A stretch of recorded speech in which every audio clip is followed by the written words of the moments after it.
চড়ক গাছ ঘোরাতে গিয়ে আমার সাথে যে এমনটা হবে সেটা আগে বুঝতে পারিনি। এসে দেখি আমাদের গোবিন্দবাগানের চড়ক গাছ আনা হয়ে গেছে, আর এখানে চড়ক গাছটাকে পোঁতা হবে, তাই গর্ত করা চলছে। তারপর একে একে সবাই এসে চড়ক গাছে তেল সিঁদুর হলুদ মাখিয়ে পুজো দিয়ে যাচ্ছে। এক্ষুনি চড়ক গাছ তোলা হবে, তাই ভাবলাম বাড়িতে গিয়ে রিয়াকে নিয়ে আসি। তারপর বাড়ি থেকে এসে দেখি চড়ক গাছ পোঁতা হয়ে গেছে।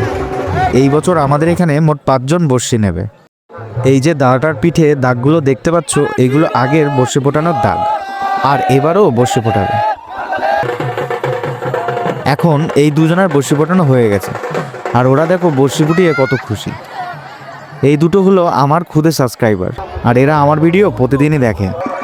তারপর এক এক করে গাজনের সন্ন্যাসীদের চড়কে ঘোরানো শুরু হলো, তাই আমিও আর দেরি না করে চললাম চড়ক ঘোরাতে।